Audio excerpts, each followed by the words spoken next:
Countdown for blast off. X minus 5, 4, 3, 2, X minus 1, fire.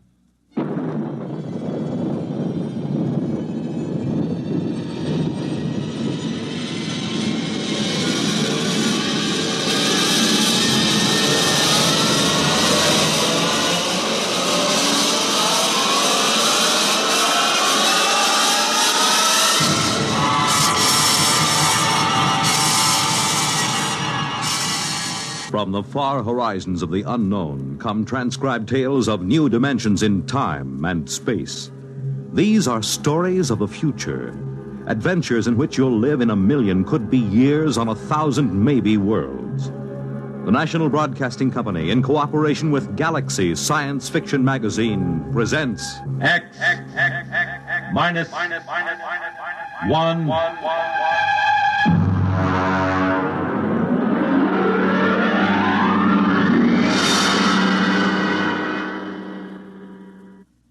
Tonight's story, Sam, This Is You, by Murray Leinster.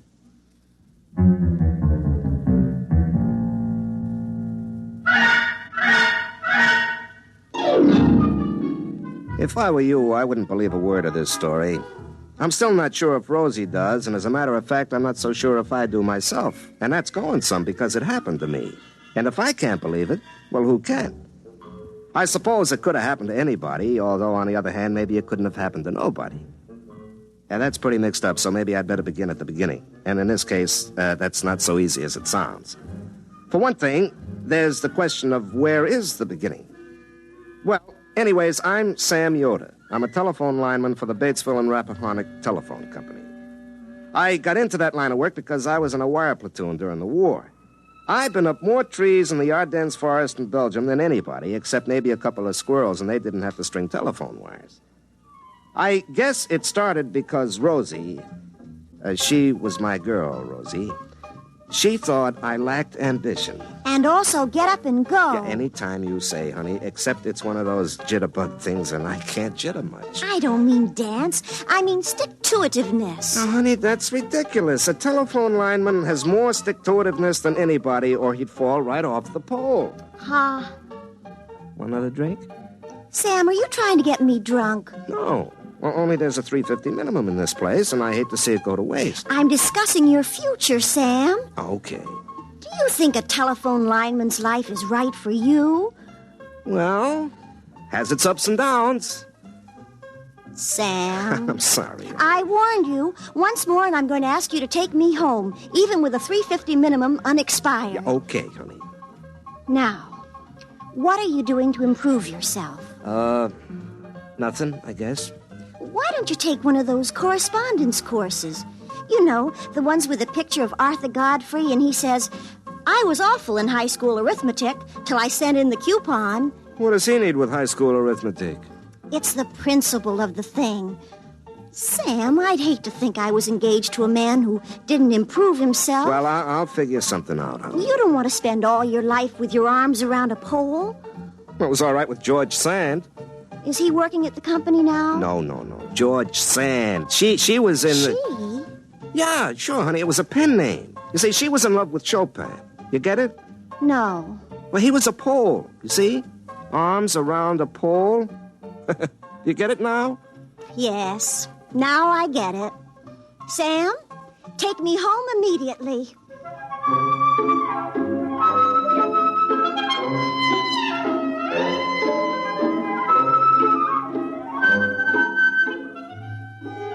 She's like that. No sense of humor, know what I mean? But listen, when you climb up and down telephone poles all day, you get tired of something that's straight up and down. Rosie was a refreshing change. You know what I mean? Wow. But she had something. I mean, in the conversation. So I started taking those electronic courses, you know. I'd been at it a couple of months when I asked Rosie to come down to my basement. I certainly will not. Well, why not, baby? Sam Yoder, I'm a respectable girl. Honey, if I had anything else in mind, would I ask you to leave a nice, comfortable porch swing to go down to a whitewashed concrete basement? I guess not. Okay. Come on. I want you to see something. What? It's a big surprise. Right here, over on the bench. Take a look.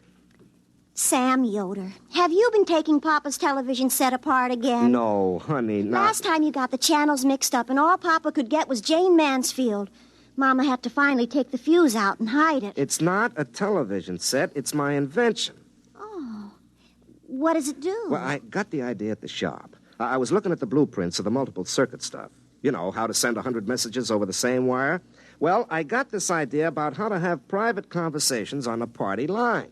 Actually, I got the idea calling you up with the whole street listening in. Does it work? Well, almost. I got a few bugs in this mess of garbage here. Sam, that's no way to talk. Well, honey, all the engineers talk that way, and they're college men with fraternity pins. Well, then I guess it's all right.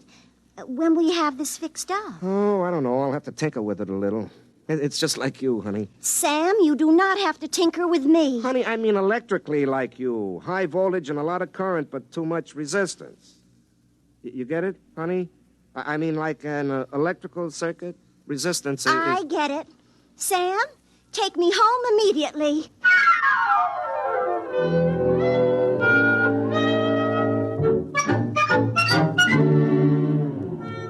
I was thinking of my invention on next Friday, July 2nd, about 6 o'clock.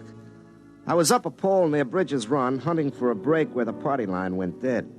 I hooked in my linesman's phone, but I couldn't get central. I was just about to pull my phone and get down when...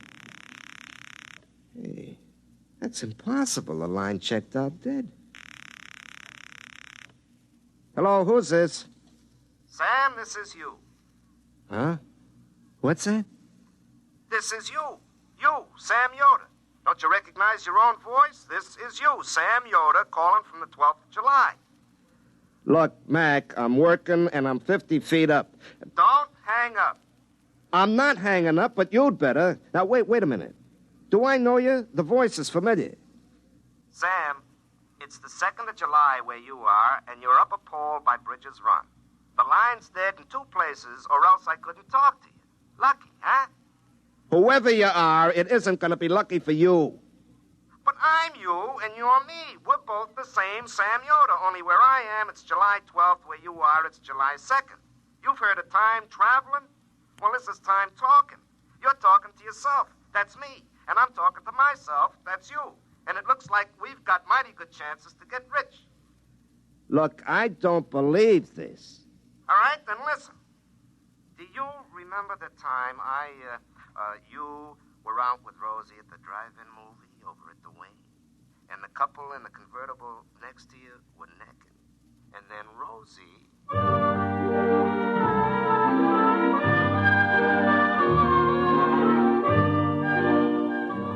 Well, never mind what he said. It was something only me and Rosie would know about. Nobody else in the whole world, so I knew he was me. I was he, him. We were the same. He told me what he wanted me to do, and then he told me where the brakes were in the line and hung up. Well, I cut loose down the pole, and my irons only hit it twice from the top to the bottom. I was sweating and shaking a little, and it didn't help any when I found the 2 brakes right where the voice said it would be. But that wasn't any more impossible than anything else. I called into Central and told them I was sick, which wasn't particularly untrue anyway. And then I went home and made myself a cup of coffee, and pretty soon I was muttering to myself, which I don't say now in order to make telling the story easy. But I do it all the time, like this. You got a good cup of coffee here, Sam, old boy. Instant, but strong. Oh, now there isn't any weak-mindedness in my family, and the company psychologist said I grew up stable. Was it inner stable? Well, anyway, nobody but Rosie knows I told her nose is so cute I couldn't believe she ever had to blow it. Maybe it was me talking to myself. Donut, Sam? Don't mind if I do. I talk to myself just sitting over coffee. Why shouldn't I talk to myself on the telephone? From the middle of next week, on a dead line. I wonder if that psychologist was right. More coffee, Sam? Just a little to hot it up. When? Now, look, if somebody drove over to Rappahannock past Dunsville and telephoned back that there was a brush fire at Dunsville, I wouldn't be surprised to get to Dunsville and find a brush fire there.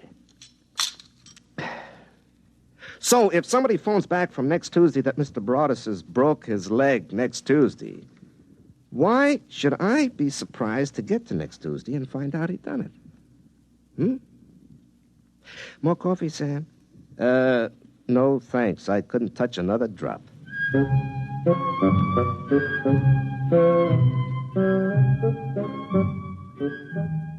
see what I mean? Pretty soon I began to realize there was money in this thing, and I got to work on my invention, the one I meant to use for private calls on party lines. I got out the soldering iron and a bunch of components I liberated from the phone company, and I started to rearrange the circuits the way that voice on the telephone had told me to. It was a real breadboard job with wires hanging out of it like spaghetti, but finally I was done. I spliced my gadget onto my phone, then I broke the line to Central, rang it, and half a minute later... Hello? Hello? Hello, Sam. This is you in the 2nd of July. You got it all fixed up, huh? Yeah, it looks awful. Well, that's okay. You can straighten it out later. Okay, Sam, now we get rich together. Look, Sam, I want to ask you a few things about this gadget. Now, you know where those 4 transistors are hooked up bridging the... Look, Sam, you mind if we don't go into that right now? Yeah, but I want to know if I reverse the leads, will I... Some other time. Well, if you're too busy to talk... I'll tell you, I am kind of busy right now. You'll understand when you get to where I am. Look, I worked 6 hours on that thing because you said to it. Don't get mad, Sam. I'll tell you what. You go see Rosie and tell her about this and have a nice evening. Ha-ha. What do you mean, ha-ha? You'll find out. Knowing what I know, I'll even double it. Ha-ha, ha-ha.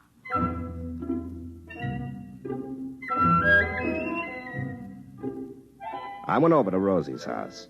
Her old man was watching Diana Dors on the television, and her mother was watching her old man, so I took Rosie by the hand and led her out onto the porch. I could see the moon glinting off eyeglasses as all the neighbor ladies leaned forward in their porch rockers to watch us. I always felt a responsibility to those ladies, and usually I try to make it worthwhile to them staying up so far past their bedtimes. But tonight, I had other things on my mind. Sam, you didn't slick down your cowlick. I've told you, if you go on a date without slicking down your cowlick, it shows you have no respect for the girl. Rosie, forget my cowlick, huh? I could go inside and get some mustache wax. Pa keeps it because his crew cut always goes limp when the humidity gets above 60%. Rosie, will you listen to me? I've made up my mind to get rich. You ought to have everything your little heart desires. Now, suppose you tell me just what you want. I want your cowlick to lie down so I won't be ashamed in front of the neighbors. No, honey. Mink, chinchilla, a sports car, anything, whatever you want. Do you feel all right? Now, listen, honey. Nobody knows it, but tonight Joe Hunt and the widow Backus are eloping to North Carolina to get married. We'll find out about it tomorrow. And day after tomorrow, on the 4th of July, Dunsville is going to win the baseball game with Bradensburg, 7-5, all tied till the 9th inning, and then George Peavy is going to hit a homer with Fred Holmes on second base.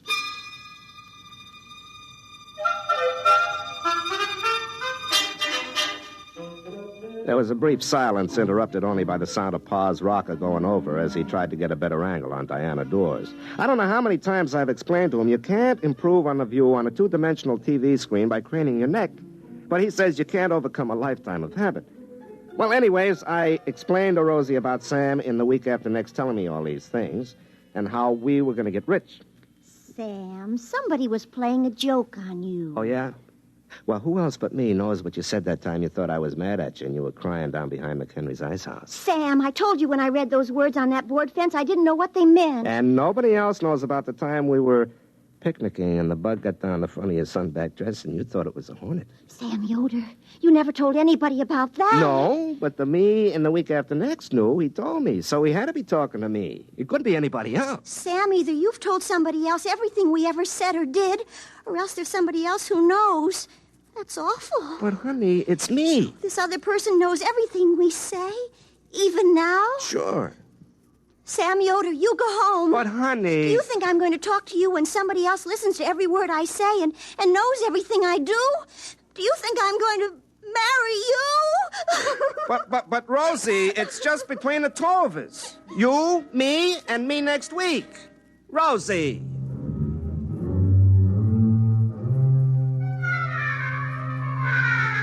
I stayed around till her father came out and asked me to go home so Rosie could finish crying and he could watch Hell's Angels on the Late Show in peace. On the way back to my house, I got madder and madder. Sam, in the week after next, could have warned me about this, the louse. Well, I plugged in my gadget and rang, but I guess there was nobody home on July 12th because there wasn't any answer. And there wasn't any that night when I got home from work either. So I went around to see Rosie. The only reason I'm talking to you, Sam Yoder, is that Pa's inside sneering at Dorothy Kilgallen on What's My Line, and I don't think it's polite. You still mad at me? I never was mad at you. I'm mad at whoever was talking to you on the phone and knows all our private secrets.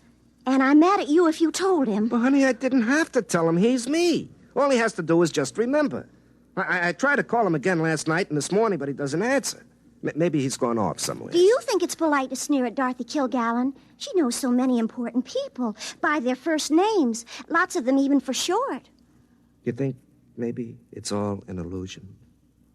You told me last night there'd be an elopement, and there was. Joe Hunt and the widow Backus, just like you said. Well, could have been a coincidence. I'm waiting to see if Dunsville beats Bradensburg 7-5 tomorrow. Yeah, I bet $11 on it. If that happens, I'll die. Why, honey? Because it'll mean that I can't marry you, ever. Because somebody else would be looking over your shoulder, and we would never be by ourselves all our lives, day or night.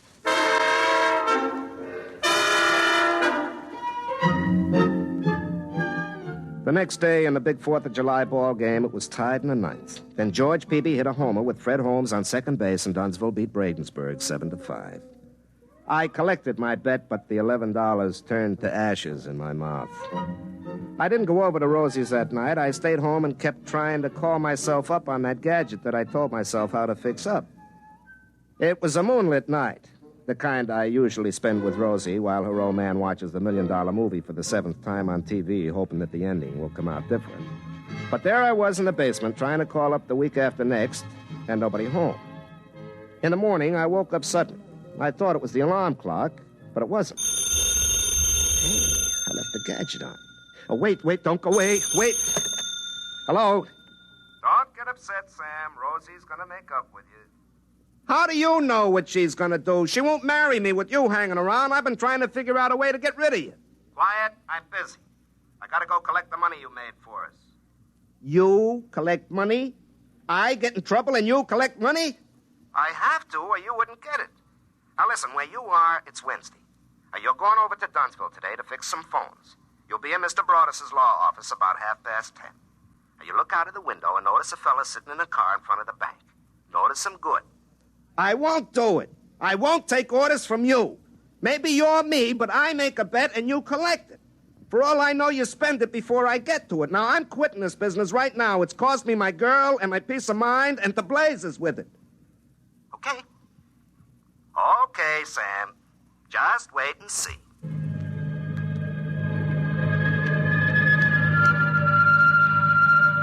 The trouble with a story like this when you tell it is there isn't any suspense, like one of those old movies where a gypsy fortune teller tells George Raft he's going to be head gangster and fall in love and finally get shot by his best friend, played by Ralph Bellamy. And then the rest of the picture just goes like a local commuter train following a schedule. Well, sure enough, I was ordered over to Dunsville to fix the phones in Mr. Broadus' office. Well, at 10:30, I happened to look out of the window, and there, sitting in a car with the motor running, was a reddish-haired man. Then suddenly 2 other men come running out of the bank carrying bags. Mr. Harrison, the guard, is shooting at them. And they're shooting back. And the car takes off like a big bird and shoots out of town. And Fred Hale comes tearing after him in the squad car right down Olympia Street. Unfortunately, Mrs. Monroe was turning left into the supermarket parking lot. She happened to be coming from the far right lane.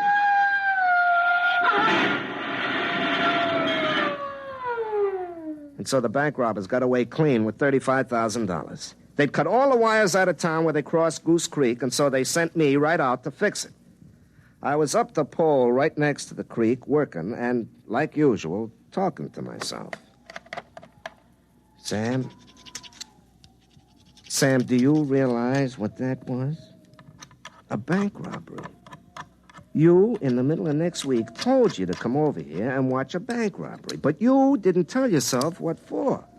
You didn't tell yourself to stop it. Sam, that other you is a born crook.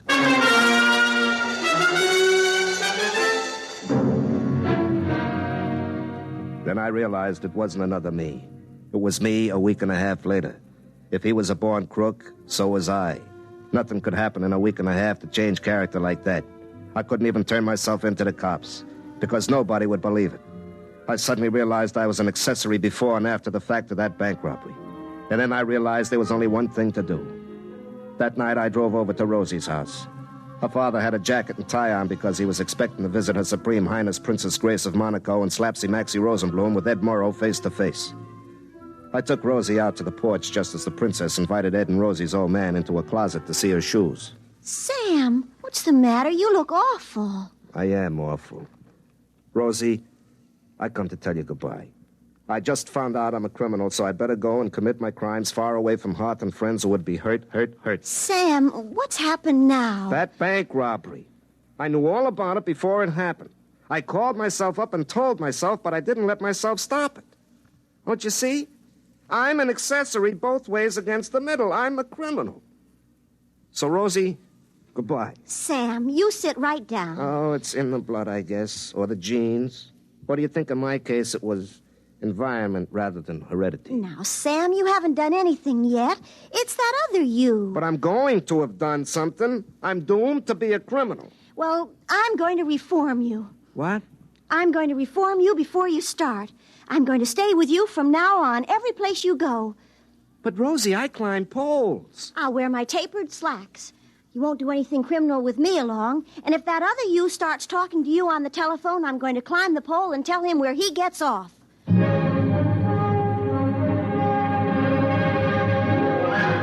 And that's just what she did. Wherever I went, Rosie went right along with me, carrying a 10-inch crescent wrench in case of emergencies, wearing her tapered slacks, which looked real good because, as a matter of fact, the slacks taper just a little more than Rosie does. Well, she made me stay over in her brother who was away in the Marines' room and locked me in at night. It went on that way for a couple of days. Rosie looking grim all day, not even holding hands or playing footy in the diner over coffee. We spent the evenings in her living room while her father watched Meet the Press and asked Nixon and Kefauver questions that they never even answered. I complained to Rosie that we had all the disadvantages of being married a long time without the obvious advantages. But her father told me to keep quiet and stop interrupting Steve Allen. Well, finally, on the 11th of July, we were driving in the phone company truck, Rosie was driving, to make sure I didn't commit anything criminal like crossing the double white line or not stopping for a school bus. Do you realize tomorrow is the 12th? Yeah. That's the day the other you called you up from, isn't it? Yeah, that's right. Well, I've kept you honest. If you turn into a hoodlum between now and tomorrow... Rosie, look out, that car! Now, look what you did. Is the other man hurt? He's getting out of the car. Hey, Rosie, that hair. Rosie, that's the man who... Get down, he's shooting at us. Why? Well, he's the man I saw outside the bank. He's one of the bank robbers. Look out, he's coming this way. He looks awful mad. Why not? We smashed his getaway car. Rosie, get behind me. I'll protect you.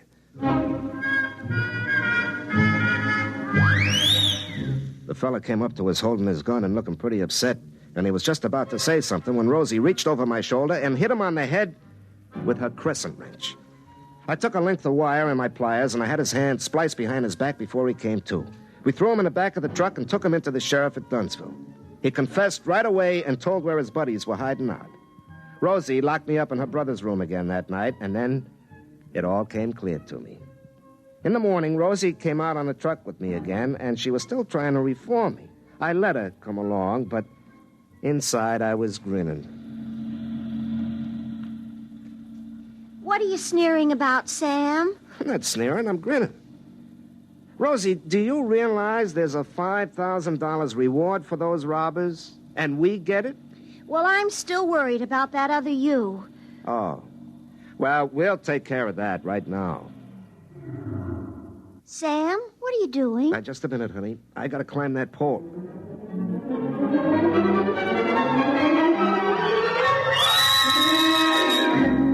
Sam, what are you doing up there? Well, I gotta make a call, honey.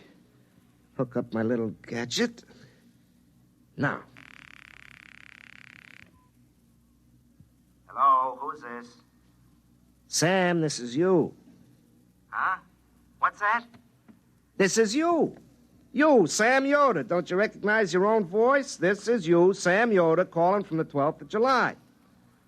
Look, Mac, I'm working and I'm 50 feet up. Don't hang up.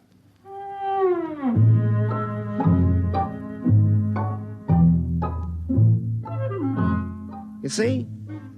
It was me all the time. Here it was in the 12th of July, and I was talking to myself back in the 2nd of July, and it was the same conversation word for word. Oh, Sam, then it was you all the time. Uh-huh. Back in the 2nd of July, he's cussing me out just the way I did. And he'll fix this gadget up the way I just told him. Then we still have our secrets. Oh, sure, honey. I'll remember when I call me up tonight 10 days ago, I'm going to be very busy. And I won't want to waste time talking to myself a week and a half ago. Now, Rosie, what do you suppose I'll be doing tonight that would make me not want to waste time talking to myself 10 days ago? Rosie? Oh, Sam, we'll have all tonight to ourselves. There's a big spectacular in compatible color with Esther Williams, and Pa will spend the whole night twisting the dials trying to get the color right. He'll be furious. But your set is black and white. That's why he'll be furious. Well, how do you like the nerve of me calling me up and interrupting me at a time like that? Well, it won't take long, honey. I haven't got too much to say to myself this time.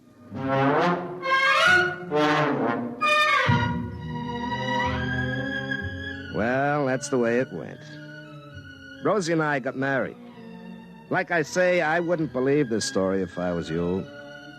Of course, what with horse races and things like that, we're doing pretty well, but that could just be good luck. But folks around this part of the country don't want to bet with me. I am the only one in the country who won a bet that Don Larson would pitch a perfect no-hit, no-run game in the World Series. You see, I had a little advance information. You have just heard X-1 presented by the National Broadcasting Company in cooperation with Galaxy Science Fiction Magazine, which this month features Of All Possible Worlds by William Tenn, a story which demonstrates that changing the world is simple. The trick is to do it before you have a chance to undo it. Galaxy Magazine, on your newsstand today. Tonight, by transcription, X-1 has brought you Sam, This Is You, a story from the pages of Galaxy written by Murray Leinster and adapted for radio by Ernest Kenoy. Featured in the cast were Larry Haynes as Sam and Pat Hosley as Rosie. Your announcer, Fred Collins.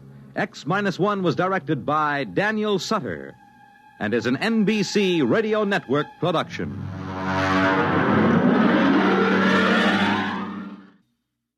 For eerie tales that set the scene for witches' flights this Halloween, hear Sleep No More tonight.